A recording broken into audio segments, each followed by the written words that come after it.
తగులుతా పగలు కొట్రా కొట్రా ఎక్కువ చేయకు, నిజంగానే కొట్టేస్తానే.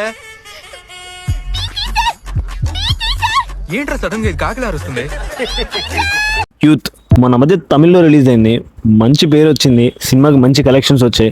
అందుకని చెప్పి తెలుగులో కూడా రిలీజ్ చేద్దాం, మన తెలుగు వాళ్ళు బాగా ఆదరిస్తారని చెప్పేసి అనుకున్నారు. తెలుగులో థియేటర్కి రిలీజ్ అయింది, ప్రెసెంట్ నెట్ఫ్లిక్స్లో స్ట్రీమ్ అవుతుంది. తెలుగు డబ్బింగ్ కూడా చాలా బాగుంది.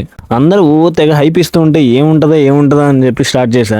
ఫస్ట్ హాఫ్ మాస్టర్ నిజంగా బోర్ కొట్టేసింది, కానీ సెకండ్ హాఫ్ మాత్రం మాత్రం కొంచెం కూడా బోర్ కొట్టలేదు. నాకైతే ఫుల్ కనెక్టెడ్గా అనిపించింది, చాలా బాగా అనిపించింది. ఈ సినిమా చూసిన తర్వాత నేను కొంచెం షాక్ అయిన విషయం ఏంటంటే, ఈ మూవీ డైరెక్టర్ కెన్ తనే ఈ మూవీలో హీరోగా యాక్ట్ చేశాడు. అంతేకాదు తన డైరెక్షన్, హీరో అండ్ అలాగే రైటర్ కూడా. అండ్ ఈ మూవీలో తను లిరిక్స్ రాశాడు, అలాగే సింగింగ్ కూడా చేశాడు. ఒక్కడే ఇంత ఎలా హ్యాండిల్ చేశాడు. అండ్ తన ఏజ్ కూడా ఎక్కువ కాదు, జస్ట్ అరౌండ్ ఒక 25-26 ఉన్నాయి. నిజంగా ఈ ఏజ్కి ఇంత హ్యాండిల్ చేయడం అనేది నాకైతే చాలా గ్రేట్ అనిపించింది. ఇక సినిమా విషయానికి వస్తే ఫస్ట్ కంటే ఎందుకు బోర్ కొట్టింది, సెకండ్ హాఫ్ ఎందుకు బాగుంది అనిపించింది అంటే, ఫస్ట్ హాఫ్లో ఏ లవ్ స్టోరీ అయితే తను చూపించాడో నాకు అంత కనెక్ట్ అవ్వలేదు అనిపించింది. చాలా ఇమ్మెచ్యూరిష్గా అనిపించింది. ఇన్ఫ్యాక్ట్ బోర్ కొట్టింది. ఇది ఒక కామెడీ డ్రామా అన్నారు, బట్ కామెడీ అయితే నాకు ఎక్కడ పెద్దగా కనెక్ట్ అవ్వలేదు. ఏదో ఫస్ట్ హాఫ్లో 1-2 సీన్ల దగ్గర కొంచెం పర్లేదు అనిపించింది. రిమైనింగ్ అంతా ఏదో వెళ్తా ఉంది అన్నట్టు అనిపించింది. సరే సినిమా ఆపేద్దామని చెప్పేసి అనుకున్నా, బట్ ఎప్పుడైతే సెకండ్ హాఫ్ స్టార్ట్ అయిందో ఒక మంచి ఇంట్రెస్ట్ అయితే క్రియేట్ అయింది. ఏదో చిన్న టర్న్ అయితే అవుతుందని అనిపించింది. అలా స్టార్ట్ అయింది ఇంట్రెస్ట్. ఇంకా అక్కడి నుంచి నాకు ఎక్కడ డౌన్ అవ్వలేదు. సినిమా అంతా ఇంట్రెస్టింగ్గా చాలా బాగా అనిపించింది. మీలో ఇంతకుముందు ఎవరైనా డాన్ మూవీ మన శివకార్తికేయన్ యాక్ట్ చేసింది అది కానీ, లేదంటే ప్రదీప్ రంగనాథన్ యాక్ట్ చేసిన డ్రాగన్ మూవీ కానీ మీకు నచ్చుంటే ఖచ్చితంగా ఈ మూవీ కూడా నచ్చిద్ది. ఎందుకంటే ఆ మూవీస్కి ఈ మూవీకి ఒక కామన్ పాయింట్ ఉంటుంది. సో అది మూవీ చూస్తే ఖచ్చితంగా అర్థమైద్ది. ఈ మూవీ బేసిక్ ప్లాట్ వచ్చేసి, హీరో కెన్ ఒక మంచి అమ్మాయిని ప్రేమించాలనుకుంటాడు. దానిలో భాగంగా వరుసగా ఒకళ్ళ తర్వాత ఒకళ్ళు అలా ట్రై చేసుకుంటూ వెళ్తూ ఉంటారు, ఎవరు పడరు. అలా 10th క్లాస్ వరకు కంప్లీట్ అవుతుంది. తనేం పెద్ద చదివేవాడు కాదు, యావరేజ్ స్టూడెంట్, పాస్ అయితే చాలా అన్నట్టు ఉంటాడు. సో ఇంట్లో కూడా ఎవరికి అంత పెద్ద రెస్పెక్ట్ ఇచ్చినట్టుగా ఉండడు. ఇంట్లో వాళ్ళ దగ్గర కూడా అంత పెద్ద ట్రీట్మెంట్ అంతగా ఉండదు. వాళ్ళ మదర్ నుంచి బాగుంటుంది, బట్ వాళ్ళ ఫాదర్ అయితే వీడిని కొంచెం తక్కువగానే అనుకుంటారు, అంటే బయటకి చూపించడానికి. సో ఇలాంటి టైంలో జస్ట్ పాస్ మార్కులతో ఇంటర్మీడియట్కి అయితే హీరో వెళ్తాడు. ఆ తర్వాత 3 అమ్మాయిలు పరిచయం అవుతారు. ఆ తర్వాత ఏం జరిగింది, తన లైఫ్ ఎలా చేంజ్ అయింది అన్నది చూపిద్దాం అనుకుంటాడు. సో ఇందులో ఏముంటుంది కొత్త అనుకున్నాను, బట్ మూవీస్ చూసిన తర్వాతే నాకు అనిపించింది చాలా బాగుంది కదా, ఒక మంచి మెసేజ్ ఓరియంటెడ్ మూవీ అన్నట్టు అనిపించింది.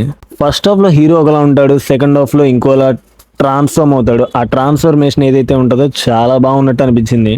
ఫస్ట్ హాఫ్ తను డీల్ చేసిన వే చూసినప్పుడు ఏముంది, కామెడీ కూడా జనరేట్ చేయలేని విధంగా ఒక రైటింగ్ ఉన్నప్పుడు ఏం యూజ్ ఉంది అన్నట్టు అనిపించింది. బట్ ఎప్పుడైతే సెకండ్ హాఫ్లో ఒక ఇమోషనల్ కనెక్ట్ని చూపించాడో, ఆ పొటెన్షియల్ ఏదైతే ఉందో హీరోకి, ఇది కదయ్యా ఆడియన్స్కి కావాల్సింది అని అనిపించింది. సినిమాలో ఫన్ ఉంటుంది, బట్ ఫస్ట్ హాఫ్లో అయితే పెద్దగా వర్కౌట్ అయినట్టు నాకు అనిపించలేదు. సెకండ్ హాఫ్లో అక్కడక్కడ ఫన్ బాగానే ఉంటుంది. అండ్ కొన్ని సాంగ్స్ ఉంటాయి, లైక్ కొన్ని వింటేజ్ సాంగ్స్ మన తమిళ ఆడియన్స్కి మంచి, వాళ్ళకి ఇంకా బాగా కనెక్ట్ అయి ఉంటారు. మన తెలుగు ఆడియన్స్కి అయితే ఓకే అన్నట్టుగా ఉన్నాయి, బట్ పర్లేదు. అండ్ మూవీలో ఒరిజినల్ సాంగ్స్ వచ్చేసి నాకైతే ఎస్పెషల్లీ ఒక 2 సాంగ్స్ బాగా నచ్చాయి. రిమైనింగ్ సాంగ్స్ ఓకే అనిపించాయి. మూవీలో ఒక మంచి బీజిఎం ఉంది, నాకైతే నచ్చింది. ఇక పర్ఫార్మెన్సెస్ విషయానికి వస్తే, కెన్ చాలా బాగా యాక్ట్ చేశాడు. అండ్ హీరోయిన్స్గా యాక్ట్ చేసిన అనిష్మా అండ్ రిమైనింగ్ 2 యాక్టర్స్ వాళ్ళిద్దరు కూడా మంచి పర్ఫార్మెన్స్ని అయితే డెలివర్ చేశారు. కెన్ మదర్ రోల్లో ప్లే చేసిన యాక్టర్ని మనం చాలా మూవీస్లో అయితే చూసాం. ఎగ్జాంపుల్ కాంచన, ఆవిడ యాక్టింగ్ అయితే రియల్లీ పీక్స్ అనిపించింది. అంతే, చాలా ఇన్నసెంట్గా ప్లే చేశారు, చాలా డీసెంట్ పర్ఫార్మెన్స్. ఒక రిలేటివ్ క్యారెక్టర్ లాగా మన రియల్ లైఫ్లో చూసుకున్నంత పర్ఫెక్ట్గా చాలా బాగా చూపించారు అనిపించింది. మదర్ క్యారెక్టర్ ఒక ఎత్తు అయితే, ఫాదర్ క్యారెక్టర్, ఆయన ఆర్క్, దాని ట్రాన్స్ఫర్మేషన్ అయితే ఇంకా సూపర్గా అనిపించింది. సో కెన్ ఫాదర్ రోల్లో ప్లే చేసిన ఆయన ఆల్రెడీ నేను కొన్ని మూవీస్ చూశాను వేరే లాంగ్వేజ్లో, బట్ అక్కడ డబ్బింగ్ బాగుండేది. బట్ ఈ మూవీలో నాకు కొంచెం తగ్గినట్టుగా అనిపించింది. అంటే లైక్ వేరే ఎవరో డబ్బింగ్ చెప్పారు, ఆ డబ్బింగ్ ఒకటే నాకు కొద్దిగా డిస్టర్బెన్స్లో అనిపించింది. బట్ ఆయన యాక్టింగ్ అయితే ఏమాత్రం తగ్గలేదు, పీక్ పర్ఫార్మెన్స్లో అనిపించింది. ఈ మదర్ అండ్ ఫాదర్ ఎవరైతే రోల్స్ ప్లే చేస్తారో వాళ్ళైతే చాలా ఎక్స్ట్రాడినరీగా రోల్స్ ప్లే చేశారని చెప్పాలి. ఒక ఇమోషనల్ కనెక్టివిటీ అయితే ఖచ్చితంగా ఉంటుంది, ఆ ఎమోషన్ని పండించారు. సినిమాటోగ్రఫీ బాగుంది, BGM is well and good. So finally నాకైతే మూవీ ఎలా అనిపించిందంటే, ఫస్ట్ హాఫ్ కొంచెం బోర్ కొట్టింది, సెకండ్ హాఫ్ అయితే కంప్లీట్గా కనెక్ట్ అయింది. సో ఓవరాల్గా ఇది ఒక అబవ్ యావరేజ్ మూవీ అనిపించింది. ఈ మూవీ మీరు ఆల్రెడీ చూసుంటే మీకు ఎలా అనిపించిందో కింద కమెంట్స్లో అయితే మాతో షేర్ చేసుకోవచ్చు. ఈ వీడియో నచ్చినట్టయితే లైక్ చేయండి, మీ ఫ్రెండ్స్ అండ్ ఫ్యామిలీతో షేర్ చేయండి. అలాగే మరిన్ని వీడియోస్ కోసం మన ఛానల్ అయితే సబ్స్క్రైబ్ చేయండి.